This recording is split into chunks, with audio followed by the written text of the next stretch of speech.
Fitment factor, किमान वेतन आणि पेन्शन यावर चर्चा करतो. पण या सर्व चर्चेची सुरुवात नेमकी कुठून झाली? ती आपल्याला घेऊन जाते थेट 1957 मध्ये. 1957 मध्ये तिथे आपल्याला कोण भेटतात? Doctor Wallace Aykroyd. हे डॉक्टर आयक्रॉइड कोण होते? तर ते ब्रिटिश पोषण तज्ज्ञ आणि सार्वजनिक आरोग्य तज्ज्ञ होते ब्रिटिश काळात. म्हणजे न्यूट्रिशनिस्ट. डॉक्टर वॉलेस आयक्रॉइड यांनी मानवी शरीराला आवश्यक असणाऱ्या कॅलरी, पोषण आणि कुटुंबाच्या किमान उपजीविकेवर महत्त्वपूर्ण संशोधन केलं होतं.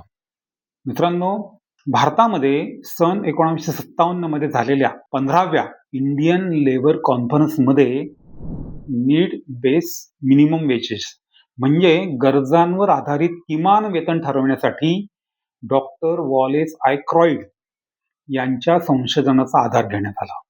आणि याच बैठकीत एक अत्यंत महत्त्वाचे तत्व स्वीकारले गेले. कर्मचाऱ्याचा पगार हा फक्त त्या व्यक्तीचा पगार नसतो, तर त्याच्या संपूर्ण कुटुंबाला किमान सन्मानाने जगता यावे या उद्देशाने तो निश्चित केला पाहिजे. हे तत्व त्यावेळेस स्वीकारलं गेलं. याच ठिकाणी जन्म झाला कन्झम्पशन युनिटचा, या संकल्पनेचा. कन्झम्पशन युनिट म्हणजे काय? आता हा शब्द थोडा अवघड वाटतो, पण समजायला अत्यंत सोपा आहे.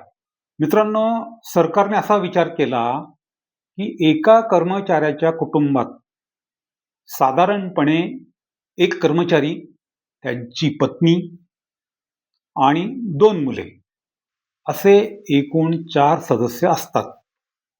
परंतु प्रत्येक व्यक्तीचा अन्नाचा वापर किंवा कॅलरीजची गरज सारखी नसते.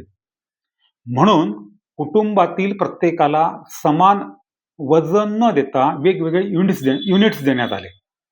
कर्मचारी जो आहे, मुख्य कुटुंब प्रमुख, त्याला 1 असं युनिट देण्यात आलं. पत्नीला 0.8, जे पहिलं मूल आहे त्याला 0.6, दुसरं मूल 0.6 असे एकूण 3 कन्झम्पशन युनिट्स म्हणजेच वेतन गणनेचा पाया ठरवण्यात आले.